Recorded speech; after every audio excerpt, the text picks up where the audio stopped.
poder entender mejor cómo nos está afectando cómo nos está afectando a todos en la sociedad, la pandemia, cómo nos está afectando la cuarentena, y también saber cómo podemos brindar acompañamiento, ¿no?, a las personas más afectadas. Y también queríamos saber de manera tal vez más puntual qué está pasando en el ámbito educativo, qué está pasando en las escuelas o en los institutos. Efectivamente, las clases se están desarrollando de manera virtual, pero ¿qué problemáticas están enfrentando los niños, los jóvenes, los adolescentes? ¿Cómo ayudarlos a dar contención a las emociones que tenemos en este momento, ¿no? Y por ello hemos invitado a Jorge Bruce y hemos invitado a 3 panelistas vinculadas al sector educación para que puedan complementar la presentación general que va a hacer Jorge desde su mirada y su experiencia en el sector educativo. Entonces, quiero pasar a presentar a Jorge. Quisiera mencionar que luego de la presentación de Jorge Bruce y de las intervenciones de las panelistas, va a haber espacio para las preguntas de los participantes, y por ello quiero invitarlos a formularlas por escrito a través del chat. Nosotros vamos a irlas acopiando para poder presentárselas luego al expositor y a las panelistas a quienes se les formularan estas preguntas. Quiero presentar muy brevemente a Jorge Bruce. Es muy conocido por todos, pero de todas maneras, una pequeña presentación. Jorge es psicólogo por la Pontificia Universidad Católica del Perú y es magíster por la Universidad de París. Es psicoanalista, presidente del comité organizador del Congreso de la Asociación Psicoanalítica Internacional sobre lo Infantil. Es profesor de la Universidad Católica y columnista de La República.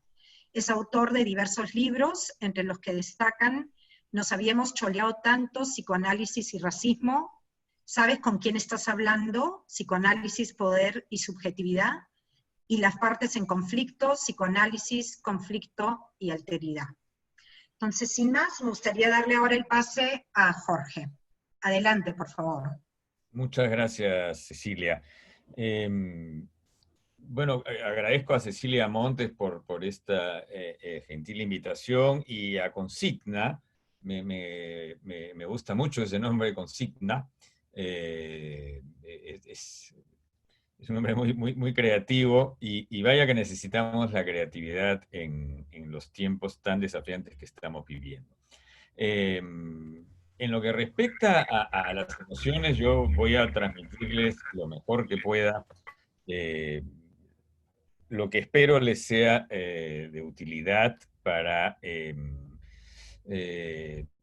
decodificar, para entender la situación tan compleja y tan extraña que estamos viviendo. En la parte de la docencia yo vengo a aprender, así que estoy muy contento de las panelistas que nos van a acompañar, porque ellas son las que saben sobre la parte docente, y espero que podamos tener un intercambio. Como les digo, mi interés en ese sentido es sobre todo el de escuchar y aprender. En toda mi vida, que como pueden ver por el color de mi cabello ya no es poca, nunca había vivido una situación como esta. No sé cuántos de ustedes pueden decir lo contrario. Sospecho que la inmensa mayoría estará de acuerdo conmigo en que vivimos una situación inédita. Inédita, en principio para mal, también para bien, como vamos a ver después, pero empecemos, como hacemos los psicoanalistas, por la parte oscura, que es la que a nosotros nos gusta. Aunque sea una parte, en este caso particularmente dolorosa y angustiosa. Vivimos una época disruptiva, tremendamente disruptiva, y que se caracteriza por una turbulencia emocional con un potencial traumático. Porque lo traumático es aquello para lo que no estábamos preparados y que nos sorprende, que irrumpe y arrasa con nuestra certidumbre.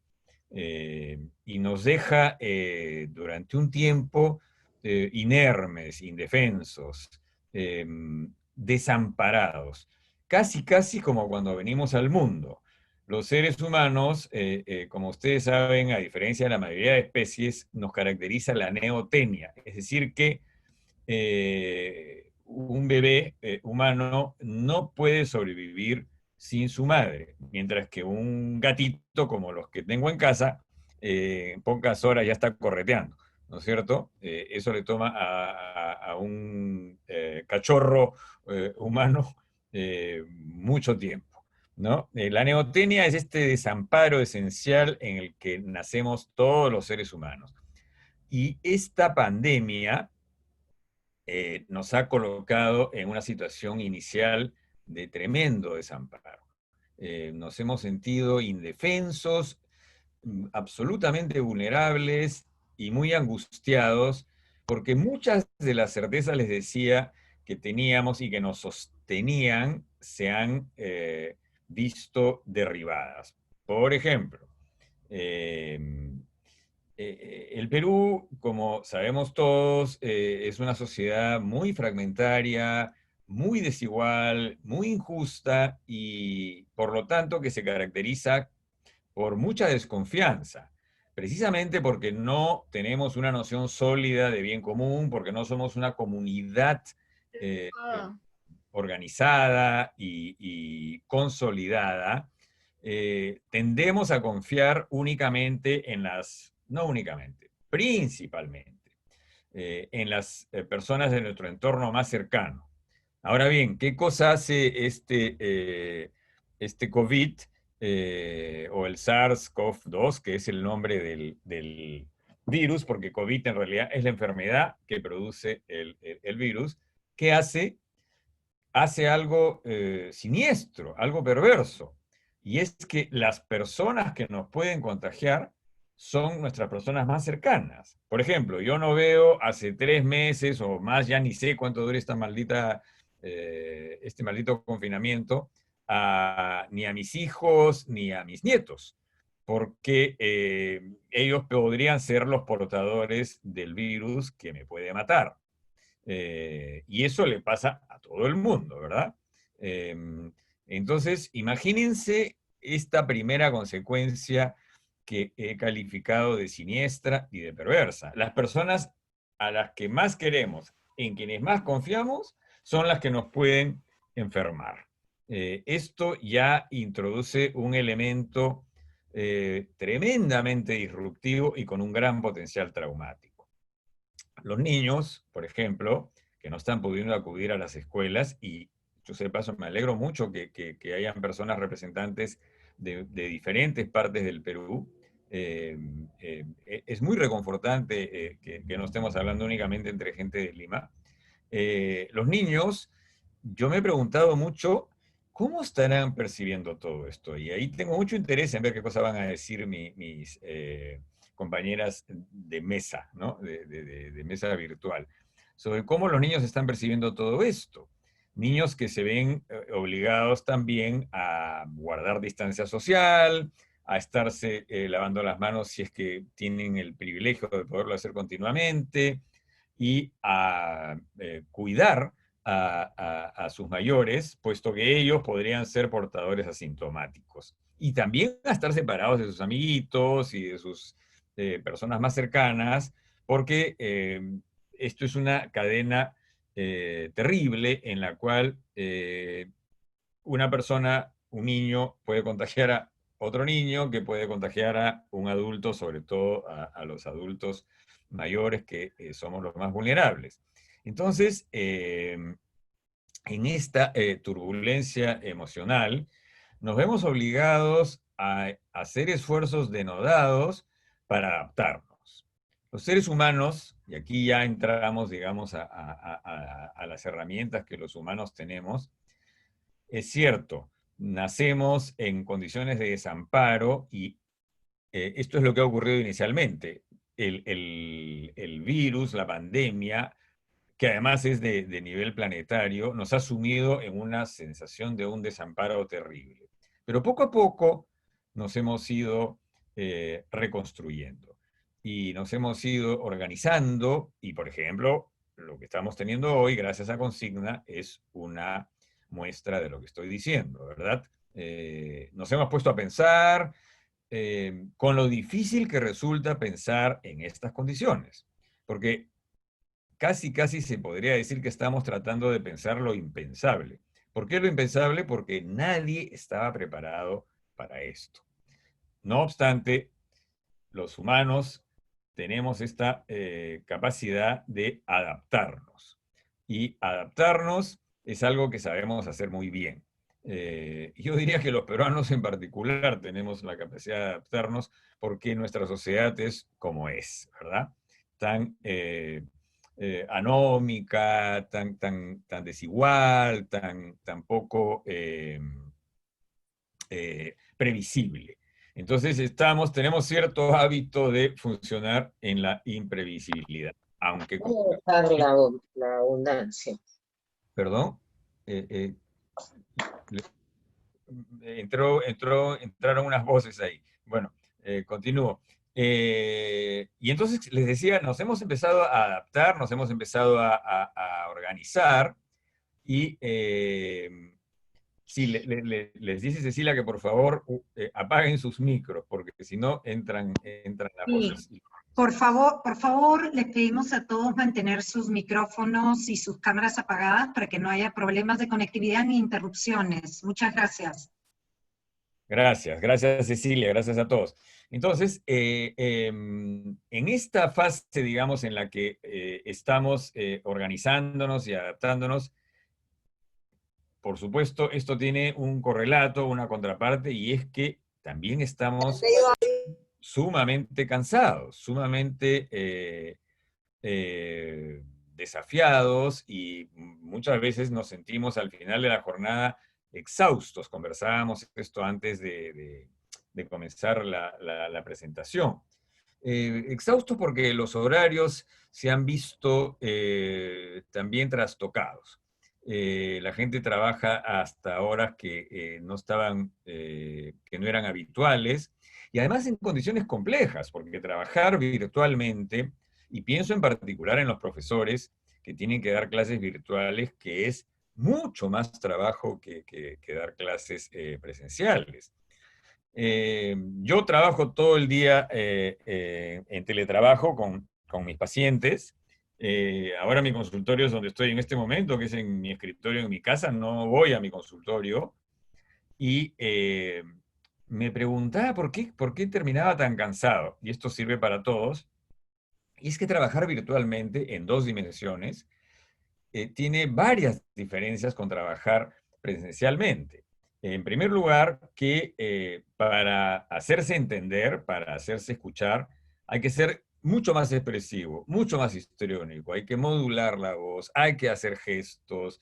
eh, no es lo mismo que cuando uno está en clase, uno no se puede quedar tranquilamente en silencio esperando, uno tiene, el profesor, o en este caso el psicoanalista, tiene que interactuar de una manera completamente distinta. Pero los profesores, me imagino, el reto enorme que yo he dictado algunas clases y me parece que es muchísimo más difícil y emocionalmente nos consume. Eh, y además nos consume porque a lo que está sucediendo en este momento, por ejemplo, mientras conversamos, hay un telón de fondo. El telón de fondo es que ahí afuera, en la calle, están pasando cosas terribles. Y todos lo sabemos. Y sabemos que esas cosas terribles son muy dolorosas, que hay personas que están en situaciones de extremo sufrimiento. Están perdiendo a sus seres queridos, hay gente, voy a pasar rápido por esta fase sombría del diálogo, pero no, es ineludible. Gente que se está muriendo en condiciones solitarias, de tremenda angustia, tanto para la persona que está enferma como para las personas que quisieran acompañarla. Y sabemos que eso está ocurriendo. Sabemos que si salimos a la calle tenemos que tener precauciones enormes. Pero al mismo tiempo, leí hace poco un artículo donde explicaban, la expresión venía del inglés, que es caution fatigue, la fatiga de la precaución. Como ha pasado tanto tiempo, van como 100 días de confinamiento relativo, digamos, ¿no? porque hemos llegado a una cosa tan extraña y paradójica que poderse quedar confinado es un privilegio. Muchísimas personas no tienen ese privilegio y tienen que salir a la calle para poder vivir, para poder comer, exponiéndose porque, en fin, es un dilema que yo no puedo calificar de otra manera que de sádico, o morir de hambre o arriesgarse a morir de COVID. Eh, entonces, mientras conversamos, mientras hablamos, sabemos que esto está ocurriendo. Yo, por ejemplo, en mi trabajo de psicoanalista, tengo que escuchar lo que dice mi paciente, tengo que enfocarme, tengo que tener lo que Freud llamaba la atención libre flotante y escuchar las asociaciones libres de mis pacientes, pero hay un ruido de fondo terrible, que es el ruido de lo que está sucediendo en la calle y lo que está sucediendo en el mundo. Esta vez es en todo el mundo. Y aunque hay países que afortunadamente ya están saliendo, nosotros todavía estamos en una fase durísima. Este telón de fondo, como lo he llamado, no nos deja tranquilos. Y entonces, esto genera respuestas muy variadas, mecanismos de defensa para protegerse de una angustia invasora y con una característica paranoide. Paranoide, ¿por qué? Porque es persecutoria. Nadie sabe en dónde puede estar alojado este virus. Felizmente, con el paso del tiempo también los científicos, los médicos han ido descubriendo cada vez más cosas y esto nos da cierta relativa tranquilidad, digamos, ¿no? Porque ya sabemos mucho mejor cómo cuidarnos que al principio, que de verdad estábamos a ciegas. Pero les decía que se generan respuestas muy variadas y muy extremas, desde quienes viven. Ayer, por ejemplo, me llamó una persona y me decía que se sentía desquiciada de angustia, desquiciada, que ella es una persona que había vivido en zonas terroristas por su trabajo, que había pasado la época delirante del primer gobierno de Alan García, y que había corrido toda clase de riesgos y había estado en las zonas más duras y difíciles por su trabajo, y que siempre había sido una persona muy, con mucha entereza, muy treja y más bien capaz de ayudar a las personas que estaban sintiendo, que se sentían desarmadas por el miedo y por la angustia. Pero ahora esto la había puesto en una situación que ella no conocía, en donde se sentía con una angustia inmanejable. Entonces tenemos este extremo, personas a quienes la angustia las ha colonizado y las ha llevado incluso a la depresión. Pero tenemos del otro lado, en el extremo opuesto de este arco, personas que viven en negación. Mientras estamos conversando, yo escucho por la consulta y me entero por diferentes fuentes que hay gente que ya está actuando como si se hubiese terminado el contagio, cosa que es completamente peligrosa, completamente riesgosa y por supuesto falsa. Pero lo que pasa es que las personas, no todas, pero muchas personas sienten que ya no toleran la situación y entonces para el Día del Padre, por ejemplo, bueno, esto va a ser domingo, a lo mejor mañana, mucha gente se va a reunir en familia y esto, por supuesto, no es una buena idea, pero la salud mental nos pone en situaciones tremendamente difíciles, porque por un lado necesitamos de los vínculos más cercanos para que nos ayuden a tolerar esta situación tan disruptiva, como la he llamado, y con un potencial traumático. Pero a la vez, estos vínculos, como les decía, y este es el aspecto, digamos, que convierte esto en lo que Freud llamaba la inquietante extrañeza o la inquietante familiaridad, que las personas más cercanas nos pueden contagiar. Y esto nomás ya trastoca los vínculos de un modo que nadie había previsto. Y además tenemos alojados en todos y cada uno de nosotros un miedo real, porque efectivamente nadie está completamente a salvo. Y no obstante, como lo demuestra esta reunión y como lo demuestra el trabajo que hacen ustedes en la escuela, la vida tiene que continuar. No podemos quedarnos paralizados, es lo peor que podríamos hacer. Entonces tenemos que adaptarnos, como lo estamos haciendo con el trabajo virtual, con el teletrabajo, con estos intercambios por pantalla. Tenemos que adaptarnos, pero no solo tenemos que adaptarnos, tenemos también que apoyarnos. Y aquí quisiera yo subrayar justamente el hecho de que si bien esta pandemia, este virus, ha introducido un elemento casi imposible de representar, que es que las personas más queridas son las que nos pueden hacer más daño, eh, las personas que más nos quieren además, ¿no? No solamente más queridas por nosotros, nos pueden causar el peor daño. Esto es lo que los psicoanalistas llamamos lo irrepresentable. ¿Cómo te representas una cosa así? Pero felizmente también tenemos los seres humanos la capacidad de encontrar respuestas sublimatorias para resolver esto que parece una ecuación imposible y mantener vivos los lazos y la solidaridad como enorme y fundamental contrapeso a este ataque a nuestros vínculos. Porque eso es lo que ha hecho esta pandemia, atacar nuestros vínculos, los vínculos de todo tipo. Y los humanos sabemos responder a esto. Nos ha tomado tiempo, nos ha costado trabajo, ha habido un enorme desconcierto. El papel del gobierno en realidad refleja el desconcierto de todos. El gobierno un día dice una cosa, otro día dice otra. Yo no los juzgo. Yo no quisiera estar en esos zapatos de tener que tomar decisiones eh, eh, como las del presidente, el ministro de Salud, la ministra de Economía. No me puedo ni imaginar lo que debe ser eso. Pero ellos son el reflejo de lo que en nuestra pequeña escala nos sucede a todos. Tenemos que andar un día a la vez.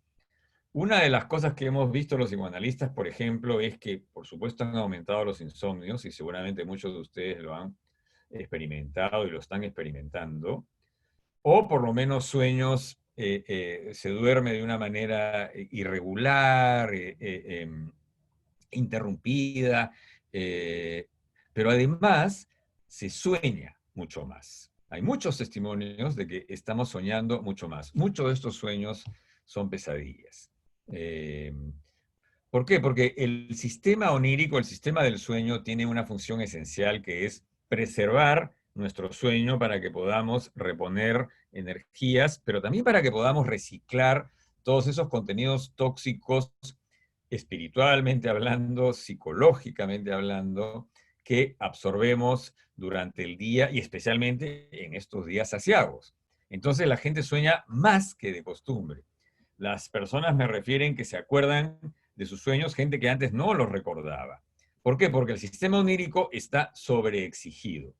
Está sobreexigido porque el nivel de angustia es mucho mayor que el habitual. Es como si se hubiese elevado el grado de contaminación del ámbito del aire que respiramos, ¿verdad?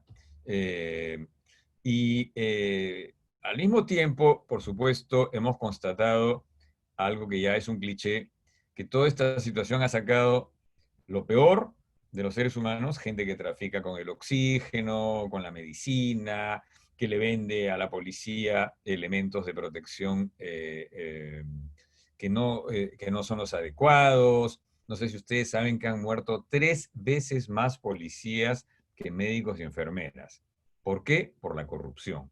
Pero también esto es lo peor, por supuesto, del Perú, que no es nuevo, solamente que en esta situación es mucho más dramático. Municipalidades en Lima que las encuentran con que han acumulado las canastas para la gente más necesitada de víveres. Esto es tan criminal, tan atroz, que cuesta trabajo imaginarlo.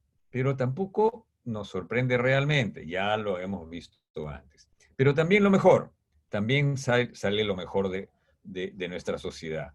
El personal de salud, el personal de limpieza, el personal de seguridad, gente que expone sus vidas por unos salarios además a menudo exiguos, ¿no?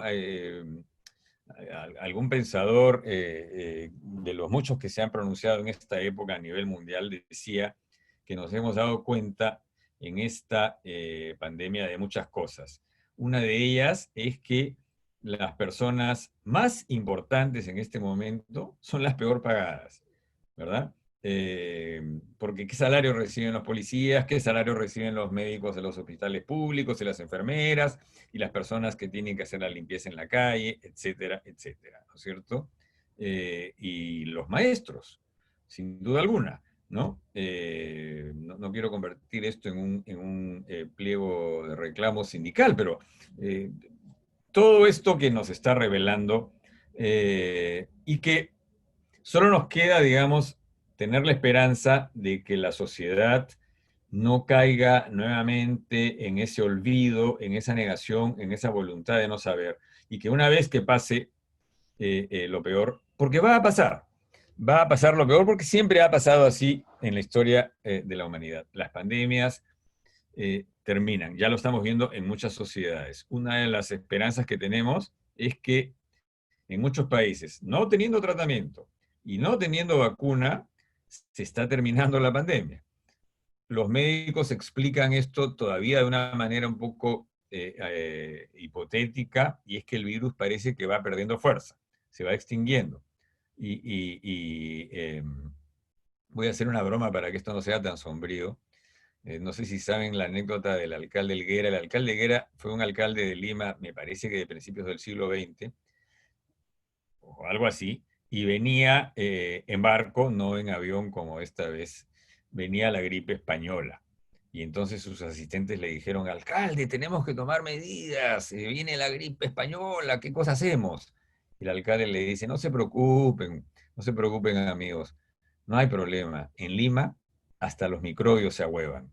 Bueno, en este caso es la única esperanza que tenemos, que el microbio se ahueve. Porque efectivamente, fuera de bromas, esto es lo que está ocurriendo. Porque no hay, repito, tratamiento, no hay vacuna. Lo que sí hay es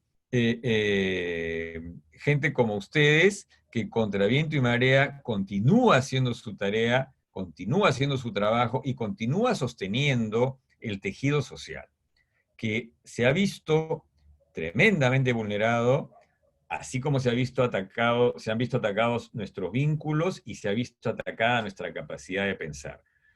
No lo voy a negar, nos dejó groguis inicialmente a todos, pero ya nos estamos recuperando, por lo menos en lo que respecta a nuestra capacidad de restablecer los lazos, reorganizar las redes de soporte, sacar a flote la solidaridad, pensar juntos como estamos haciéndolo ahora, y entre todos no dejar que esto nos fragmente más de lo que ya estábamos, e incluso me atrevo a formular el deseo de que a pesar de todo, a pesar de que la experiencia nos enseña que los seres humanos con mucha facilidad olvidan y vuelven al statu quo ante, yo no dejo de tener una pequeña esperanza de que aprendamos algo de todo esto y que nos demos cuenta que si nos ha pegado tan duro esta pandemia,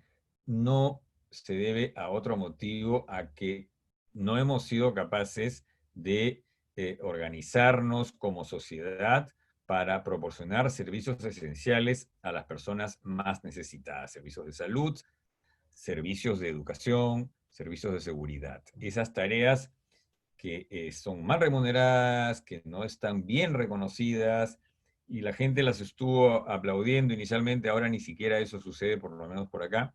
Pero la mejor manera de aplaudirlos sería reconocer su trabajo, reconocer su valía, y no me refiero solo económicamente, reconocer lo indispensables que son. Y esta solidaridad que estamos sintiendo ahora, espero que no se desvanezca cuando pase esta pandemia y que por lo menos algo quede de todo esto y aprendamos de esta experiencia terrible y salgamos un poquito más fortalecidos como sociedad y salgamos con una mirada más profunda, más compleja de por qué nos ha pegado tan duro esto, porque hemos sido incapaces de cuidar a las personas que más lo necesitan. Bueno, esa es una tarea que nos queda pendientes a todos. No me estoy refiriendo a ustedes, por supuesto, que son la prueba de lo contrario, como docentes, como gente que se preocupa por educar a los niños de todo el Perú, sino en general al poco cuidado que hemos tenido con tareas fundamentales para el funcionamiento de nuestra sociedad. Bueno, creo que ya hablé suficiente, Cecilia, así que lo dejo ahí y cedo la palabra a mis compañeras panelistas. Muchas gracias por su atención. Muchas gracias, Jorge. Ya han estado formulándote preguntas a través del chat, pero las vamos a guardar todas para después del panel. Entonces, ahora sí, me gustaría presentar rápidamente a nuestras 3 panelistas que van a intervenir en el orden en que las voy a presentar.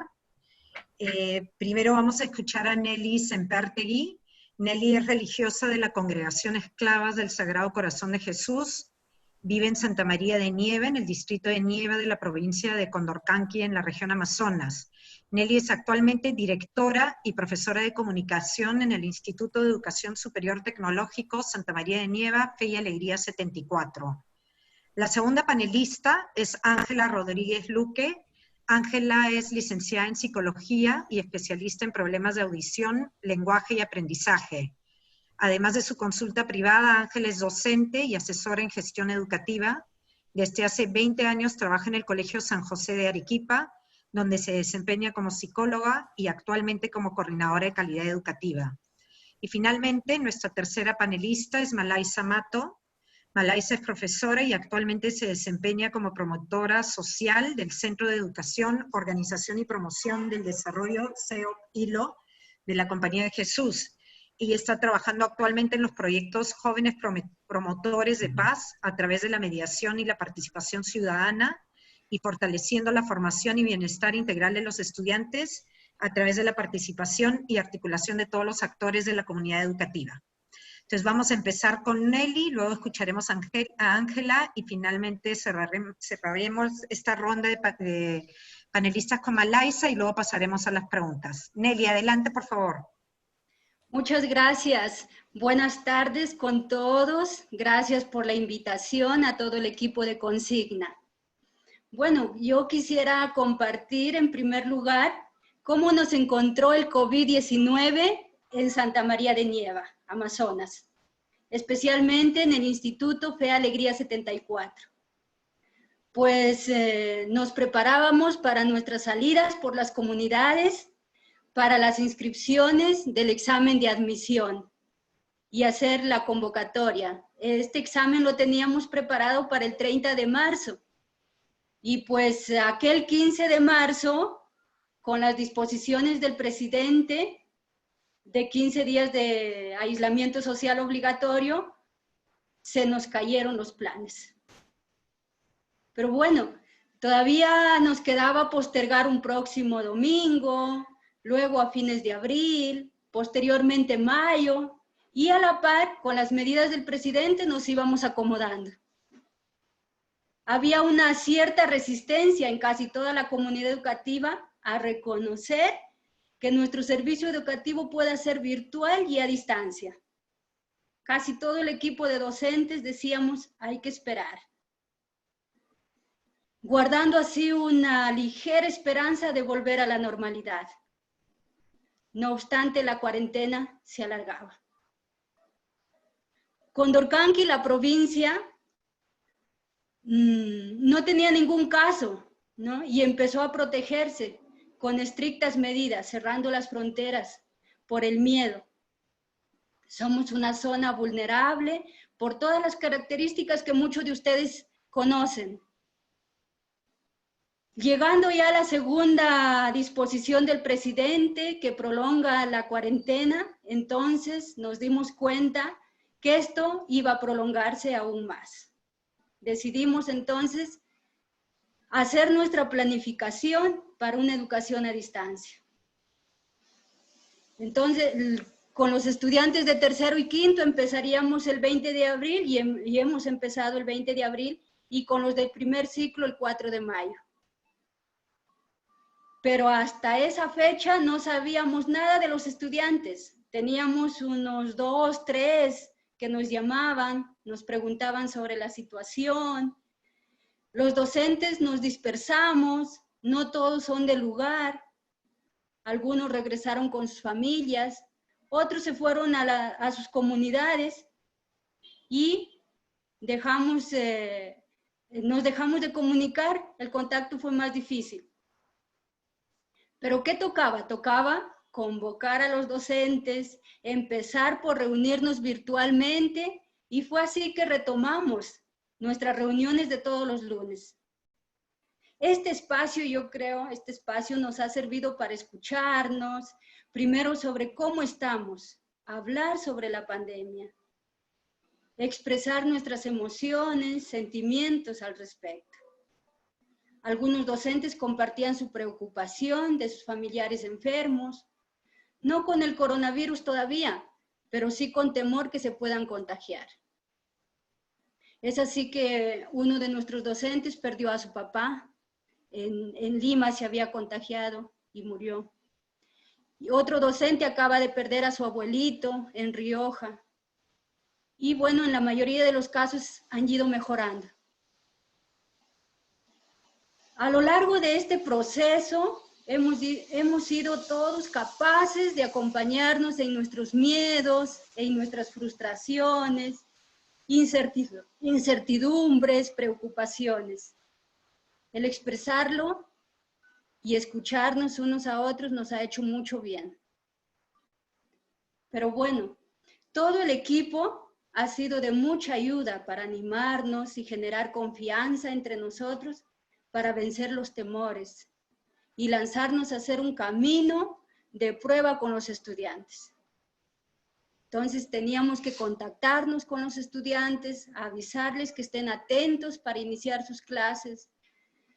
Nos repartimos una cantidad de estudiantes, cada docente un grupo de estudiantes, con el fin de contactarnos con ellos, hablar con ellos y también de una manera darles soporte emocional.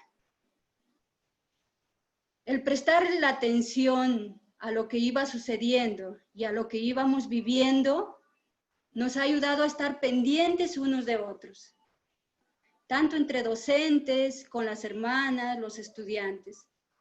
Nuestros estudiantes tienen serias dificultades para una educación remota, por falta de conectividad, problemas en la red, carencia de celulares con internet, falta de dinero para recargas, etcétera, etcétera, ¿no? De nuestra zona amazónica, todas las carencias que hay. Es así que decidimos atender a todos a través de separatas, a través de manuales, porque ya contábamos con sus ganas de iniciar el curso. En todo este proceso, yo creo que la herramienta principal para nosotros como institución ha sido la empatía. Una empatía donde hemos tenido que comprendernos, escucharnos y generar respuestas ante las exigencias del Minedu, de la DREA, ¿no? Pero también en este proceso nos ha ido acompañando Fe y Alegría Nacional, con capacitaciones en herramientas tecnológicas, virtuales, con soporte emocional. Pero yo diría también, además, se mantiene en cada uno de nosotros la fe y la esperanza. Esta nos ha ayudado, la fe y la esperanza nos ha ayudado mucho.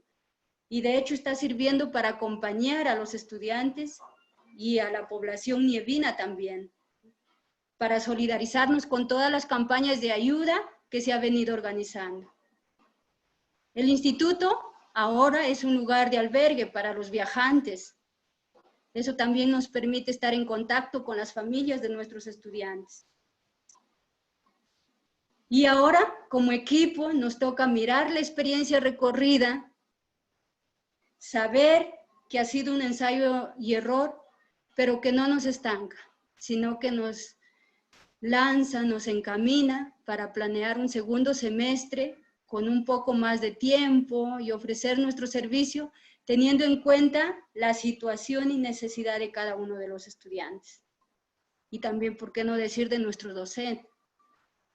Sabiendo que no somos los mismos, sino que esta pandemia nos ha cambiado radicalmente, para desde allí buscar las formas, las maneras de renovar y acercarnos con otra mirada a nuestros estudiantes.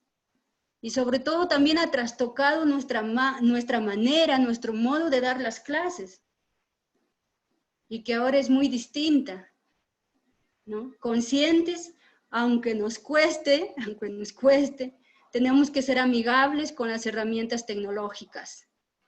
Nos queda todo un reto por delante. Y desde ya lo asumimos con entusiasmo, perseverancia, confianza, ¿no? Bueno, eso sería mi aporte. Muchas gracias y adelante. Muchas gracias Nelly por tu intervención y muchas gracias por respetar el tiempo exactamente. Ángela, adelante, te escuchamos. Buenas tardes con todos. Agradezco sinceramente la invitación para participar de este conversatorio. Empezaré dando el contexto desde el cual voy a compartir mi experiencia. Yo trabajo, como mencionaron, en uno de los 4 colegios que tiene la Compañía de Jesús en el Perú, el Colegio San José, que es un colegio privado que atiende poco más de 1000 estudiantes, desde inicial de 3 a quinto de secundaria. Los padres de familia en su mayoría son profesionales, un nivel socioeconómico medio, tienen sus pequeñas, medianas empresas y tienen en promedio 2 hijos. Una premisa importante es que entendemos que la vivencia emocional que cada persona está experimentando en este tiempo es muy particular. Responde al propio contexto, dependiendo si este es más adverso o no, como producto de la pandemia o ya existente desde antes. Pero voy a compartir qué emociones y sentimientos experimentamos y observamos en los principales actores educativos, que son los padres de familia, los estudiantes y los docentes. Empezaré por los padres de familia.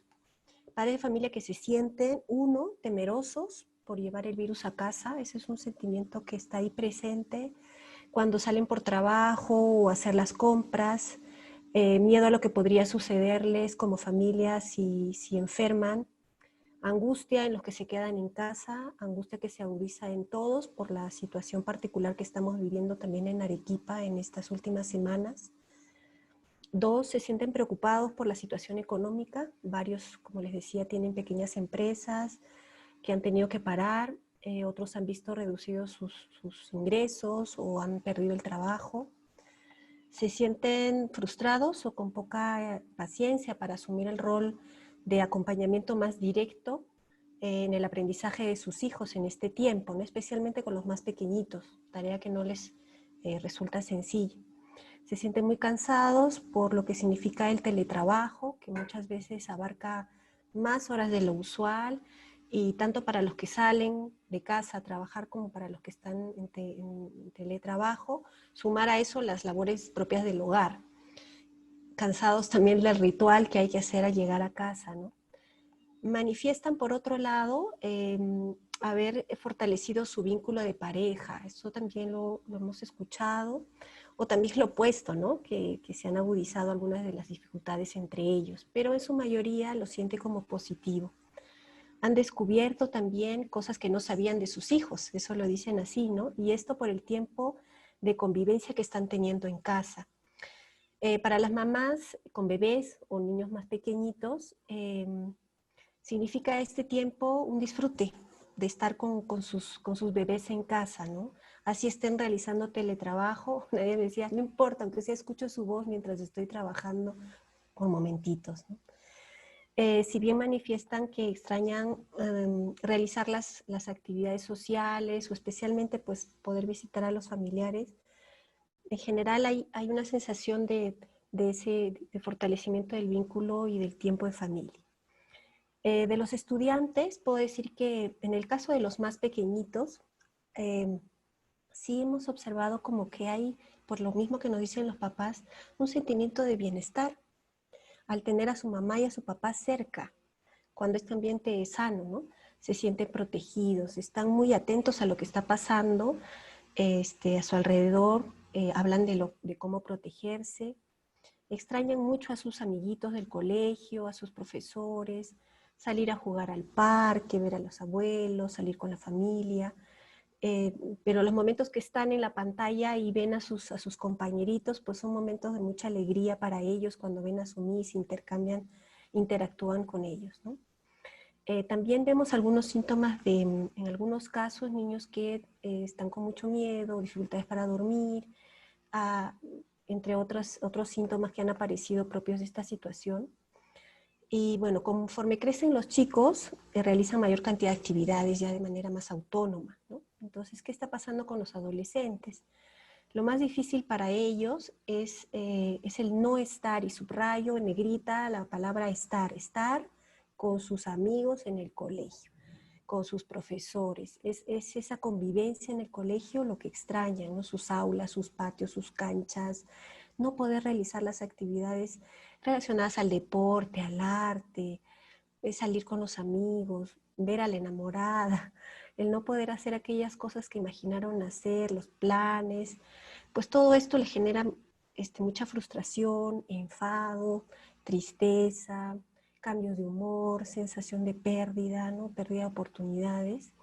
Una especial mirada estamos teniendo a los estudiantes de quinto de secundaria, por lo que significa un año de promoción tan diferente a lo que ellos esperaban, ¿no? Y también nuestros estudiantes con necesidades especiales, a quienes les damos la dificultad mayor que están encontrando papás es la falta de oportunidades para seguir socializando, ¿no? Y relacionarse con otros. Y los docentes experimentando todo lo anteriormente mencionado, y como profesionales pues comprometidos con su labor, esa labor que nace de ese ser maestro, ¿no? En las primeras semanas, el primer mes, viviendo un torbellino de cosas, dando mucho de su tiempo para capacitaciones. Hemos tenido que dar capacitación tras capacitación. Ya habíamos avanzado bastante, pero igual, ¿no? O sea, es un reto, un desafío. Han tenido que adaptar su trabajo a este nuevo contexto, esforzándose por llegar de la mejor manera a sus estudiantes, que implica todo un desafío, por el trabajo a través de estos medios virtuales, ¿no? ¿Cómo afrontar esta situación? Pues hay 3 actitudes que considero que nos han ayudado mucho en este tiempo, que es el diálogo, la escucha y la paciencia. Diálogo con los padres de familia para resolver las dudas, salvar nuestras diferencias que también siempre se presentan para que juntos podamos hacer frente a esta situación. Diálogo con nuestros estudiantes, con los docentes, una escucha que logra entender más allá de las palabras, ¿no? Es decir, de cómo vienen esas palabras, desde qué sentimientos o emociones surgen, para poder acompañar y responder mejor. Paciencia entre nosotros, todo esto ha sido un proceso que nos ha costado mucho. Paciencia con los chicos también, con los estudiantes, una actitud que nos ayuda, ¿no? a acompañar mejor los procesos personales. Estamos cuidando mucho entonces esos espacios de conversación, de oración, entre docentes con estudiantes, docentes con padres de familia, espacios de formación y oración, diálogo entre grupos de padres también. Hemos adaptado nuestra propuesta formativa a este nuevo contexto. Y por último, quiero compartir algo que nos está ayudando mucho como colegio a encaminar nuestra misión en este tiempo. Estas no son palabras mías, son palabras de mi director, que se trata de mantener y fortalecer 4 vínculos en este tiempo, ¿no? Y por ello estamos trabajando y hacemos todo lo que podemos y lo que estamos haciendo en el colegio ahora. Vínculo con Dios en primer lugar, vínculo con sus profesores, segundo lugar, este vínculo afectivo que no puede debilitarse, ¿no? Que tiene que seguir creciendo a pesar de la distancia física. 3, el vínculo con el deseo de aprender, que gusten aquello que están aprendiendo, aquello que están haciendo. Y 4, el vínculo con el sentimiento San José, que no es otra cosa que la identidad con su colegio y su misión apostólica. Eso es todo. Gracias.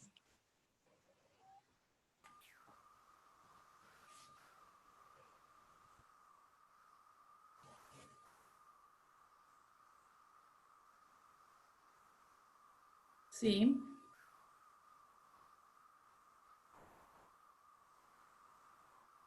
Hola, buenas tardes. Alaisa, sí se le escucha muy bien, por favor, continúe, gracias. Gracias, muy amable. Hola, buenas tardes.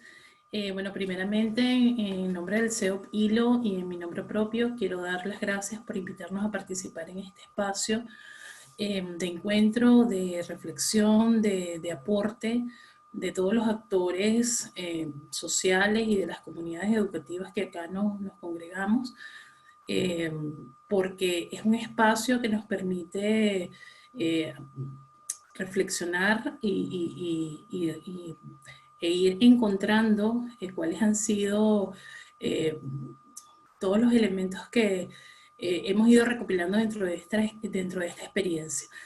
Particularmente nosotros nos encontramos en la provincia de Hilo, en la región Moquegua, al sur del país, y desde nuestro centro nosotros nos encontramos haciendo trabajos de proyectos educativos en escuelas focalizadas. Actualmente estamos desarrollando un proyecto que lo tenemos ubicado en la provincia Sánchez Cerro, 3 colegios en esa provincia, en la provincia Mariscal Nieto también 3 colegios más, y acá en Hilo especialmente con el Colegio Fe y Alegría como obra hermana de la compañía. Nuestro proyecto denominado Fortaleciendo el Bienestar Integral y la Formación de nuestros estudiantes a través de la participación y la articulación Escuela, Familia, Comunidad, desde su inicio se planteó justamente el velar por ese bienestar integral de los estudiantes, y esa integralidad justamente nosotros la venimos trabajando desde varias áreas o desde varios elementos que en este momento entre el COVID han cobrado muchísima más importancia. Por ejemplo, el tema del trabajo de la ciudadanía en los estudiantes, su derecho a la participación estudiantil, la identificación y el acompañamiento de las situaciones de riesgo que pudieran colocarlos en situación de vulnerabilidad, y la resiliencia como una estrategia o como una herramienta que justamente les permita abordar esas situaciones de riesgo, vistas además como asuntos públicos que deben interesar a toda la comunidad educativa. Por ello, desde el proyecto siempre procuramos que toda la comunidad se viera envuelta dentro de las acciones del proyecto.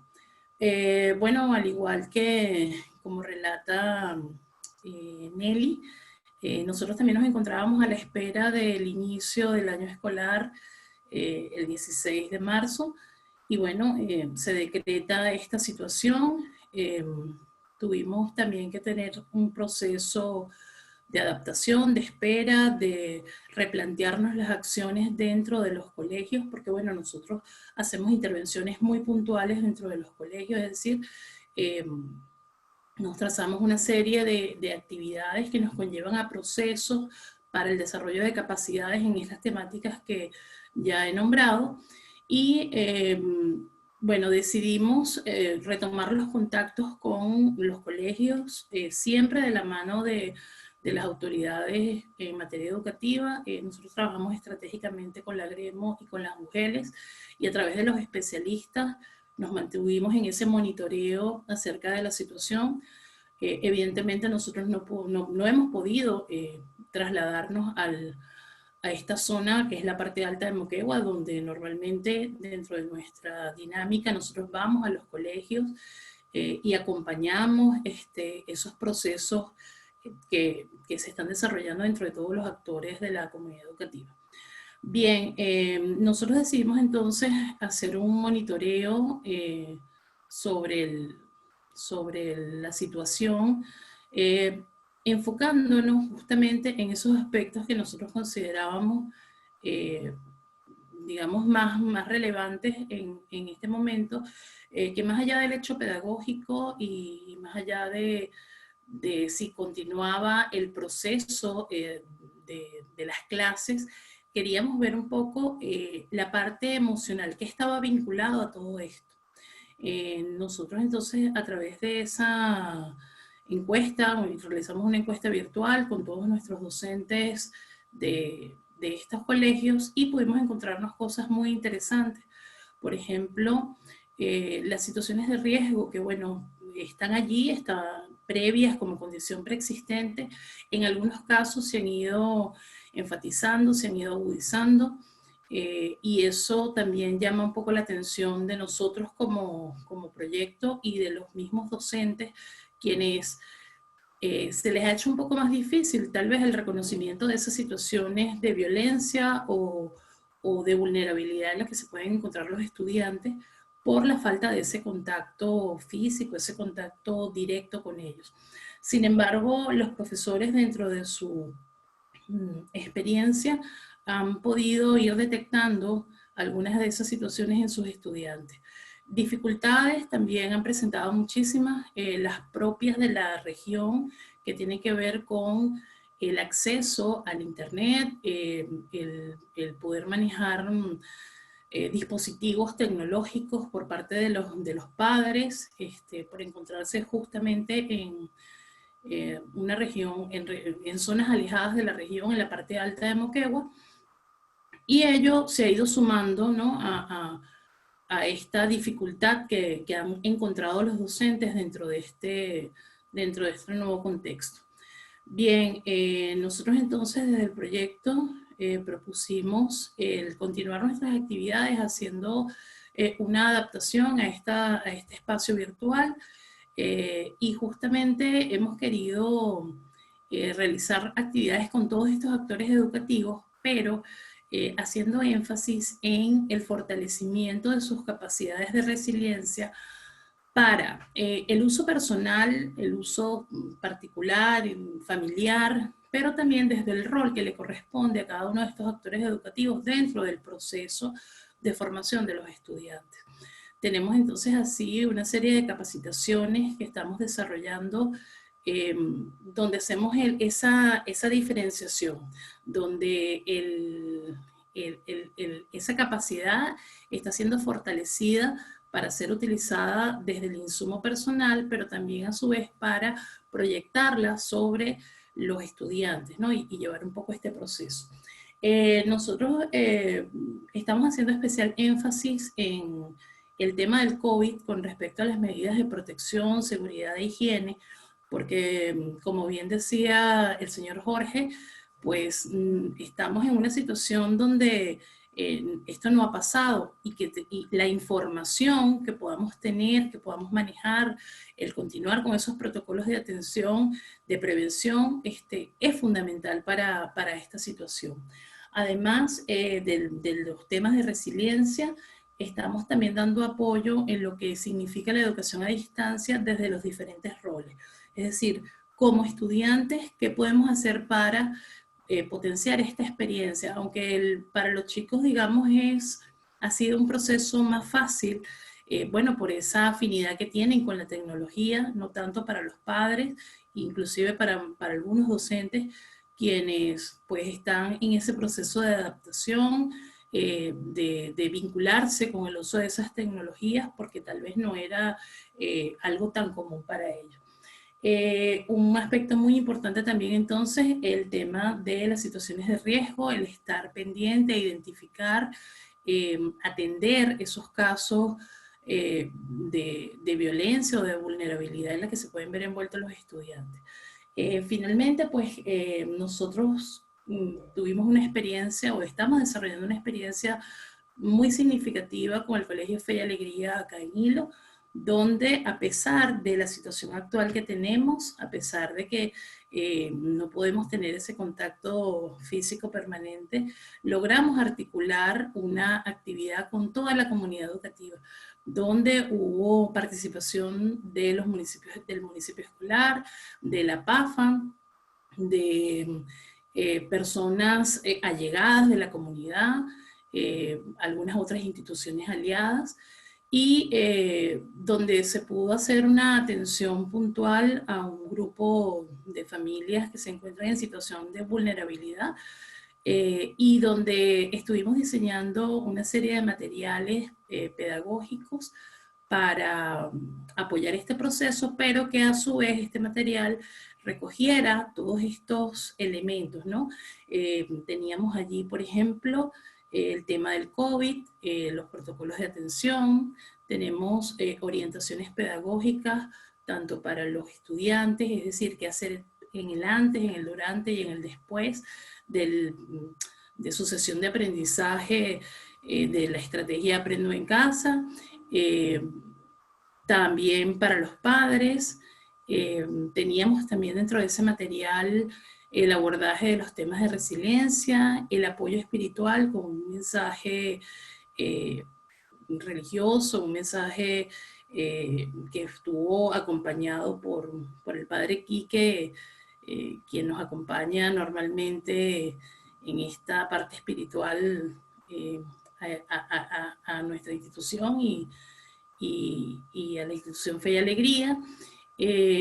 Un poco para no dejar de lado todos los elementos que tendríamos que atender en este momento. Es decir, nosotros como proyecto educativo no solamente enfocarnos en el tema pedagógico, sino ir también a ese aspecto emocional.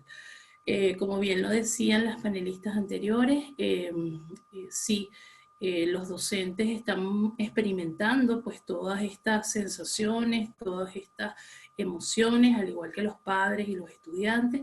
Las dificultades mayores pueden estar residiendo en la falta de conectividad, la falta de acceso a esos dispositivos tecnológicos, y la parte económica pues que está haciendo mucho peso en este momento, y eso a su vez va generando presión sobre los demás elementos de la convivencia que pueden tener dentro del hogar. Entonces allí es donde nosotros estamos enfocando los esfuerzos, en fortalecer esas competencias, en proporcionar herramientas que ayuden justamente a ir sobrellevando esta situación, y sobre todo dentro del ánimo y dentro del optimismo de que esta situación va a pasar, y que al final lo importante es que salgamos fortalecidos, es que potenciemos las capacidades de todos los actores educativos de las distintas instituciones educativas en las que nuestro proyecto llega. Gracias. Muchas gracias, Malaisa. Hay muchísimas preguntas de los participantes, estamos tratando un poco de resumirlas. Jorge, voy a irles mencionando algunas a cada uno, y después empezamos con Jorge y pasamos a las panelistas. Entonces, Jorge, algunas de las preguntas que te hacían. Una primera pregunta era, te voy a formular unas 3 o 4 preguntas y de ahí formulo las preguntas para las panelistas. Una primera pregunta que hacían en el chat era, ¿cómo mantener una salud mental y cómo mejorar el autoconocimiento? Otra pregunta, te voy a leer unas 3 preguntas, las agrupamos. Okay. Otra pregunta que nos hacían, que en realidad es válida para todos, pero creo que es importante que tú la contestes también, es ¿qué hacer o cómo hacer cuando los estudiantes nos cuentan que un familiar se ha contagiado de COVID o que ha fallecido a causa de la enfermedad? Okay. ¿No? Después, una pregunta interesante que hacían es ¿cómo hacemos para no perder la memoria colectiva de esta experiencia que estamos viviendo? Y un par que me parece que están vinculadas, y con eso termino las preguntas para ti, eran, una persona comentaba, mi gran temor es que al terminar la cuarentena volvamos a lo mismo, y que no hayamos mejorado como ciudadanos, preocupándonos por el otro, ¿no? Y con esa vinculo esta que era, cómo prepararnos para después de la pandemia, qué modificar en nuestras conductas, a qué seguir apostando, ¿no? Y permíteme leerle las preguntas a las panelistas para que vayan pensando mientras tú respondes estas. Había una pregunta que me pareció, dos preguntas para Nelly. ¿Cómo pueden cumplir su función de seguimiento los directores de los colegios, pero a la vez cuidando el bienestar de todos los miembros de la comunidad educativa? Y otra pregunta también vinculada a los directores, ¿cómo podemos prepararnos los directores emocionalmente cuando tenemos a cargo más de 50 docentes y cerca de 1000 estudiantes? Para Malaisa había una pregunta sobre padres de familia, ¿cómo ayudar a los padres de familia y cómo explicarles para que sean más afectivos con sus hijos en esta etapa de manera especial, en lugar de ser violentos y utilizar la violencia? Y Ángela, ¿cómo evitar el cansancio emocional y psicológico en los docentes para poder contener a los estudiantes y padres de familia? En realidad esa también podría ser para Jorge y para los otros panelistas, pero hay tantas que, bueno, Jorge, adelante. Gracias. Cecilia, he tomado nota rápidamente, si se me pasó alguna me la... ¿Ok? Comienzo por la primera. ¿Cómo mantener la salud mental y el autoconocimiento? Esta es una pregunta, por supuesto, muy vasta y no creo tener una respuesta definitiva, pero puedo darles algunas claves. En efecto, la salud mental ha saltado a la palestra, ha entrado al plano, y nos hemos dado cuenta, para comenzar, de lo pobremente atendida que está la salud mental en nuestro país. Hay un déficit tremendo. Entonces, hay líneas de ayuda a las que se puede recurrir, incluso la Sociedad Peruana de Psicoanálisis tiene una y muchas instituciones las tienen también. Pero estas líneas están desbordadas. Por lo tanto, nos queda siempre el recurso de ayudarnos entre nosotros. Uno de los problemas más graves que hay en la actualidad es, aparte de la angustia, aparte de los casos de depresión o de paranoia y de muchas otras patologías que se han incentivado y agudizado, es el aislamiento. A las personas que se sienten muy aisladas, pues yo les recomiendo que si tienen, espero, algún dispositivo tecnológico, que traten de estar en contacto con otras personas. Un paciente mío que le dio COVID de los primeros casos, en marzo, con una exposición, me acuerdo, me contó que había estado en una exposición de arte, no tenía idea, había gente que había venido de España, una de esas cosas, no se sabía casi nada, o sea que él debe haber sido el paciente 7 o algo así, y le dio un COVID muy fuerte. Se recuperó, ahora ya está completamente sano del COVID, pero ha quedado con un estrés postraumático y un trastorno de ansiedad generalizada. Bueno, a él lo veo yo, tiene que tomar acción, pero por supuesto no todo el mundo tiene esta oportunidad. De modo que hay que recurrir a lo que tenemos a mano, que es apoyarnos en las personas en las que podamos apoyarnos, compartir, escuchar. Escuché a alguna de las panelistas, creo que fue Nelly, hablar de lo importante que era la empatía, Ángela de lo importante que era el diálogo, y Malaisa de lo necesaria que era la resiliencia. La resiliencia, en efecto, es algo que necesita ser potenciado, tal como la empatía y el diálogo. Aprovecho para hacer una rápida definición de resiliencia. La resiliencia es la capacidad que tenemos todos, en mayor o menor medida, de convertir situaciones potencialmente traumáticas en algo socialmente útil y valioso. Es una operación que no es nada sencilla, pero que es indispensable. El autoconocimiento es importantísimo. Les digo algo que le está dando buenos resultados a personas que yo veo y que y que felizmente es gratis y no hay que pagarle a ningún profesional para esto, que es momentos de relación con uno mismo. Llámenle ustedes oración, si son creyentes, meditación, pero reforzar esa trastienda, ese traspatio espiritual que todos tenemos, en la forma que ustedes crean conveniente. Dense unos minutos. A mí, por ejemplo, me ayuda mucho la gimnasia que hago en las mañanas al despertarme. Es lo primero que hago. Me hago unos cuantos ejercicios de gimnasia y mientras hago gimnasia y me concentro en mi gimnasia, dejo discurrir mi mente y procuro hacer a un lado esa serie de pensamientos obsesivos que se nos vienen a todos al despertar. Otro día más en la pandemia, que es casi como decir otro día más en el infierno. Y ese autoconocimiento viene justamente con esa posibilidad de meditar. Meditar no es un ejercicio especialmente elaborado y difícil como se puede pensar, no. Meditar es estar con uno mismo, pensar, por ejemplo, a ver, ¿cómo están mis vínculos, las personas que quiero? ¿Cómo me siento respecto de esta persona, respecto de esta otra? Si ustedes, y muchos de ustedes sé que son creyentes, pues es un momento también la oración de la experiencia espiritual. La segunda pregunta que tengo, Cecilia, tras haber hecho, efectivamente, espero haber respondido por lo menos en parte a esto. ¿Qué hacer cuando un estudiante, como seguramente les ha ocurrido muchas veces, tiene un paciente que está enfermo o, peor aún, que ha fallecido? Y además, el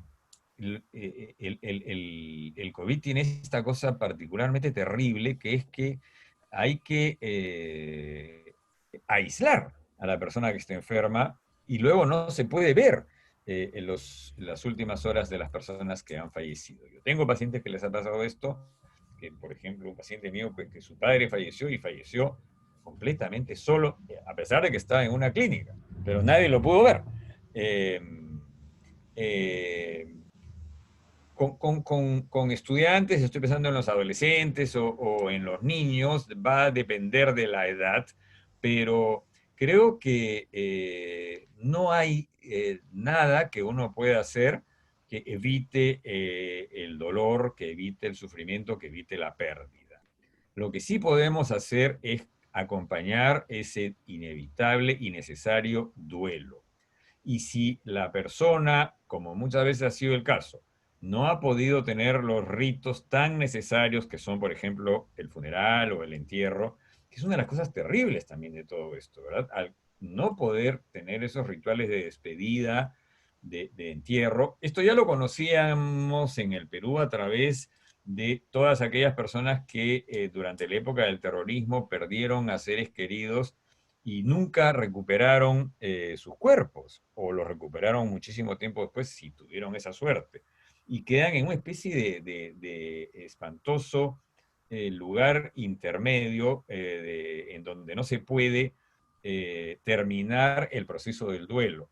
Pues lo que hay que hacer ahí es acompañar a estos estudiantes, si es que la persona está fallecida, para ayudarlos con el duelo y tratar de llevarlos amablemente, suavemente, a elaborar la pérdida. No tengo espacio para abundar en esto, en las fases del duelo. O si está enfermo, pues reconfortarlos y recordarnos que a pesar de lo terrible que es todo esto, la mayoría de personas se recupera. Esto dentro del horror y de la tragedia es una luz de esperanza. Y vaya que necesitamos la esperanza. Creo que era Nelly que hablaba de fe y esperanza. Y las dos cosas son herramientas muy poderosas en este momento. Alguien expresaba, Cecilia, el temor de que volvamos a lo mismo. ¿Y cómo hacemos entonces para aprender de la experiencia? Este es uno de los grandes retos, los psicoanalistas lo sabemos bien. Aprender de la experiencia no es fácil. Se dice con facilidad, por ejemplo, el tiempo lo cura todo. Y no es verdad. El tiempo cura siempre y cuando sea un tiempo de trabajo, un tiempo de elaboración. No es el tiempo per se el que cura las heridas, etc. Y efectivamente, cuando no se trabaja, cuando no se elabora, se regresa a lo anterior con mucha facilidad. Yo comparto ese temor también, que no aprendamos de todo este horror y que regresemos a lo anterior. Por eso, creo que es muy importante plantearnos como sociedad la tarea de impedir que eso ocurra. No lo vamos a lograr, pero puede ser que en parte, por lo menos, mejoremos en alguna medida como sociedad, que nos hagamos un poco más incluyentes, un poco más solidarios, un poco más generosos. Ojalá. Los freudianos somos escépticos por naturaleza. El ser humano es una especie muy extraña que es capaz de hacer guerras mundiales, destrucciones en masa. De hecho, tengo el penoso deber de recordar que esta pandemia no es el fruto de la casualidad, es el fruto de la rapiña y de la codicia, de haber invadido, Nelly es de la Amazonía, o por lo menos trabaja en Santa María de Nieva, que creo que es además uno de los escenarios de una de las novelas de Mario Vargas Llosa, y es por haber invadido los espacios naturales de especies animales que se produce lo que se llama la zoonosis, es decir, la transmisión de los virus animales a los humanos con las ciudades que van siendo cada vez más grandes y hacinadas, y en donde esta convivencia forzada con los animales es la que termina produciendo estas pandemias. En otras palabras, por no respetar la ecología, la naturaleza nos está llevando a esta situación extrema. Ojalá que aprendamos esta lección. Y esta sería una manera eficiente, valiosa socialmente, de prepararnos. Darnos cuenta que nosotros hemos creado esta situación, que no es mala suerte ni casualidad. No sé si se me pasó alguna pregunta, Cecilia. No, creo que las has cubierto. Muchas gracias y le voy a dar el pase a Nelly. Nelly, tenías dos preguntas que están vinculadas específicamente al papel de los directores de los colegios. Adelante. Sí, muchas gracias. Sí, cómo acompañar a los docentes para que sean responsables y al mismo tiempo darle soporte emocional a ellos, ¿no? Para mí, pues, nosotros somos un equipo pequeño y todos contratados, ¿no? Ese también hace que nuestros profesores también estén muy pendientes. Hemos logrado un buen clima institucional, a pesar de los nuevitos también que han ingresado este año. Entonces ha sido como hablar mucho, ¿no? Cada lunes es hablar, escuchar, proponer. Murió el papá de un docente, acompañarle en su tristeza, en todo lo que estaba pasando.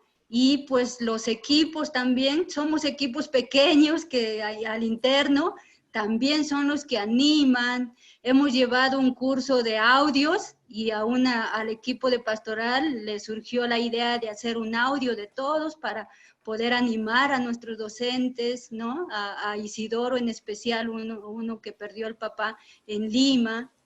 Y así a cada uno, ¿no? El hecho de hablar, de escucharnos, hace mucho bien. Y de ahí viene la exigencia, ¿no? El que no podemos quedarnos con los brazos cruzados, sino que tenemos que cada uno, pues, hacernos responsables del trabajo que tenemos dentro de la institución y especialmente preocuparnos por los estudiantes. En ocasiones también hemos tenido la presencia del padre Nino de Fe y Alegría en nuestras reuniones, en otras ocasiones de nuestra coordinadora, Giovanna, ¿no? Entonces, tenemos también algunas personas que intervienen para animar, para exigir a la vez también de todo lo que vamos trabajando, ¿no?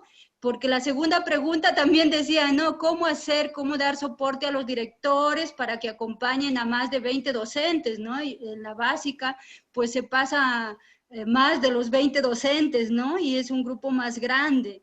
Nosotros somos 15 en nuestra institución y los 15 como que estamos muy unidos, ¿no? Esto sí es difícil, es complejo el acompañamiento, el estar pendiente. Yo agradezco a Fe y Alegría Nacional que está pendiente de nosotros, de los directores, de los promotores. La mayoría también de los directores tienen promotores, ¿no? Y los promotores son religiosos que dan ese soporte emocional para que podamos salir de nuestras angustias, de nuestras incertidumbres, de aquello que nos molesta, ¿no? Y que para poder ser responsables, para poder cumplir con nuestro trabajo, ¿no? Muy importante el vínculo, el cariño, la atención, la escucha, ¿no? No sé si ahí va mi respuesta, ¿no? Muchas Gracias. Muchas gracias. Ángela, también había una pregunta para ti. Adelante, Ángela. Ahí está. ¿Me ven? ¿Sí? ¿Me escuchan? Hola. Bien. La pregunta era cómo evitar el cansancio emocional y psicológico de los docentes, ¿no? Para atender a sus estudiantes. Todos estamos viviendo este cansancio emocional, no se puede evitar, pero sí podemos hacer algo para sobrellevarlo, y creo que una de las cosas que ayuda mucho, y yo he observado en la experiencia con los docentes, es estos espacios de encuentro entre docentes, más allá del trabajo, es decir, espacios para compartir, para compartir lo que estamos viviendo, para compartir también anécdotas, para reír un rato. Importante también ese tiempo de darnos fuera del trabajo, ¿no? Espacios diferentes al trabajo, para hacer ejercicio, como decía Jorge. Pero creo que un motor importante para todo docente, ¿no? Que le motiva, son sus estudiantes. Realmente yo les veo cuando están en contacto con sus estudiantes, es donde ellos se cargan de energía, se cargan de motivación y de ganas de hacer las cosas, ¿no? Pero creo que esos espacios también de compartir son muy importantes para que juntos sepamos sobrellevar este tiempo que es tan difícil, ¿no? Muchas gracias, Ángela. Y Malaisa, finalmente también había una pregunta vinculada a los padres de familia. Sí. Bueno, particularmente nosotros desde la propuesta del proyecto siempre hemos pensado que involucrar a los padres de familia dentro de todas las actividades de la institución educativa es fundamental. Ello, en este caso muy puntual, deberíamos hacerlo primeramente acercándonos a ellos. Es decir, entendemos que los niños, por su autonomía, por su independencia que pueden tener con las edades mayores, pueden necesitar menos tal vez ese acompañamiento del padre. Pero es importante, por ejemplo, que los docentes sigan haciendo el llamado de los padres a involucrarse con las actividades de sus hijos, independientemente de que el chico esté ya adolescente o esté en los grados superiores, porque sigue siendo importante la presencia del padre y el aporte del padre dentro de toda la experiencia de aprendizaje de los estudiantes. Otra forma en la que nosotros pudiéramos contribuir a que los padres puedan sobrellevar esta situación es proporcionándoles herramientas puntuales, cosas que tal vez no estén dentro de una teoría, porque finalmente siempre nos preguntan, ajá, ¿y cómo lo hago? Entonces, darle esas orientaciones específicas, puntuales, qué ir haciendo para poder ir trabajando sobre todas estas situaciones, ¿no? Desde lo emocional, desde el manejo de lo que tiene que ver con la tecnología, las herramientas, y propiciar que dentro del mismo contexto familiar se puedan ir gestando inclusive esas capacidades. Hemos tenido experiencias o hemos conocido experiencias donde los mismos hijos han empezado a enseñar a los padres a actualizarse con respecto al uso de la tecnología. Y con agrado hemos notado también ese interés de los padres por actualizarse, ¿no? Entonces yo creo que darles ese espacio a los padres dentro de todo el proceso de formación de sus hijos, hacerles ver no como más allá del deber, sino como una invitación a formar parte de eso, creo que es clave. Recordar también a los padres a través de la empatía, de que entendemos su situación, entendemos que el padre tiene a su cargo pues también la responsabilidad económica del hogar y que esto puede ser un factor que está pesando y que a lo mejor hace que el padre se distraiga, ¿no? de atender esos otros aspectos. Sería importante entonces hacer sentir a ese padre pues que se le entiende con respecto a esa situación, pero que se le invita a que no se pierda de estos momentos de crecimiento de sus hijos, integrándose a todas estas actividades. Creo que está en el docente el poder generar también algunas estrategias que ayuden a esa vinculación. Es decir, que a través de estas sesiones de aprendizaje se busquen esos momentos de conexión con los padres. Cecilia, quería consultarte si me permites rápidamente mostrar con un ejemplo claro sobre esto que estoy hablando con los padres, si puedo compartir la pantalla unos segundos para mostrar parte de un trabajo, el trabajo que les mencioné que hicimos con Fe y Alegría. Sí, Malaisa, Sí, puedo... es muy breve porque estamos ya con el tiempo. Ya. Ah, ya. Solamente quería... Son 5:30, entonces queríamos... Ya. Perfecto, no, quería entonces, era simplemente eso, pues, mostrar con un ejemplo práctico esa metodología que podemos entonces estar usando con los padres. Pero bueno, la puedo resumir entonces en eso, en que le aportemos orientaciones claras, precisas del qué hacer y sobre todo el acercarlos a este proceso de aprendizaje de sus hijos.